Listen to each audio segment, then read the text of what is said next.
Assalamualaikum warahmatullahi wabarakatuh. Perkenalkan, nama saya Yuyun Hikmatul Hidayah dari kelas S6A dengan NPM 2022-14-5097. Di sini saya akan membuat video untuk memenuhi mata kuliah dari profesi kompetensi mengajar yang diampu oleh dosen Bapak Dr. Muhammad Ramadona, SEMPD.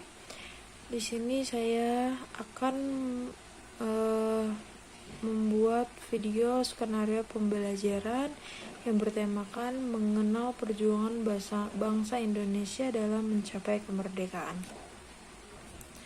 Assalamualaikum warahmatullahi wabarakatuh. Selamat pagi anak-anak.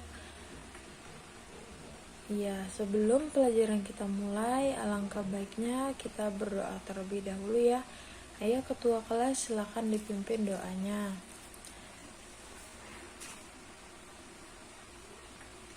Amin. Terima kasih kepada Dewi sebagai ketua kelas sudah memimpin doa untuk pelajaran hari ini. Nah, sebelum kita masuk ke dalam materi, sebelum kita mulai pelajaran, alangkah baiknya kita absensi dulu ya anak-anak. Apakah hari ini ada yang tidak masuk? Oh, masuk semua. Oke, baik. Semangat ya hari ini ya, pada masuk semua. Ya, sebelum kita masuk ke dalam materinya, Ibu mau bertanya dulu nih. Di sini sudah ada belum yang tahu tentang perjuangan bangsa Indonesia dalam mencapai kemerdekaan?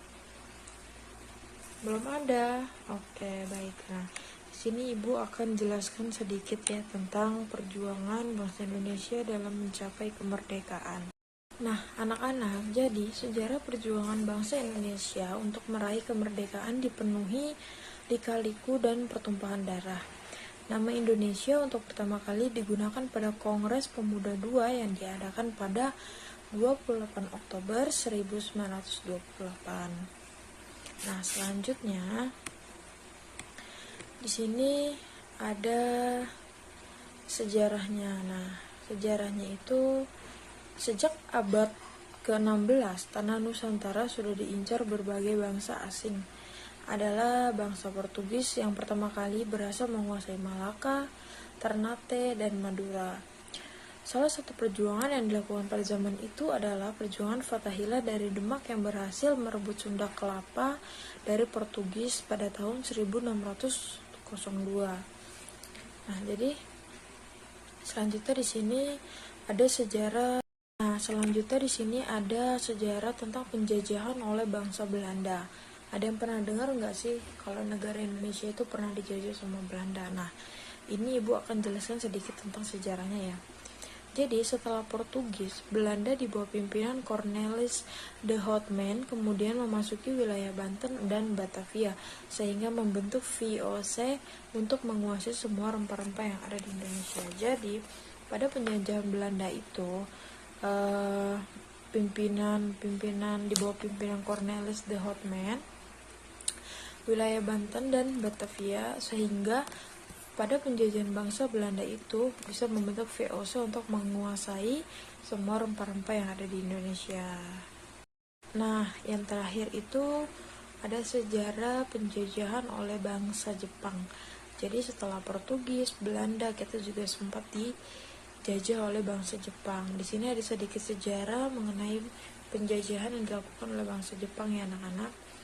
Nah, setelah menguasai Nusantara selama kurang lebih dari 350 tahun, Jepang menyerang Belanda sehingga membuat mereka menyerah tanpa syarat. Penjajahan Jepang atas Indonesia selama 3,5 tahun segera berakhir saat Hiroshima dan Nagasaki dibom oleh tentara sekutu pada Perang Dunia II. Nah, di sini ada yang bisa menjelaskan lebih lengkap lagi selain Ibu. Yang mau menjelaskan boleh, silahkan. Ibu akan memberi nilai plus ya. Siapa boleh? Iya boleh, Doni, silahkan dijelaskan. Ibu dengarkan ya. Iya, benar sekali Doni, bahwa waktu penjajahan Indonesia itu memang sangatlah beresiko ya. Waktu penjajahan itu bukan beresiko lagi, lebih tepatnya, tapi waktu penjajahan di Indonesia itu lebih tepatnya itu mengerikan ya anak-anak. Jadi untuk sekarang berbanggalah kalian kepada Indonesia yang sudah merdeka setelah beberapa kali dijajah oleh negara-negara lain, dan sekarang kalian menikmati hasil perjuangan dari pahlawan-pahlawan kita. Oleh sebab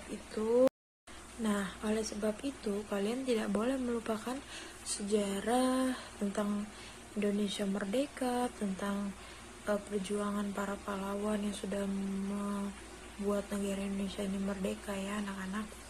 Nah, jadi materi hari ini sekian, sampai situ saja. Untuk selebihnya kita akan membuat kelompok untuk membahas tentang perjuangan yang sudah dilakukan Indonesia sampai mencapai kemerdekaan saat ini. Oke. Saya ucapkan terima kasih kepada anak-anak yang sudah hadir. Tetap semangat untuk belajarnya. Assalamualaikum warahmatullahi wabarakatuh. Nah, teman-teman, segitu saja video yang dapat saya sampaikan secara singkat, dan kurang lebih mohon maaf bila ada salah kata. Assalamualaikum warahmatullahi wabarakatuh.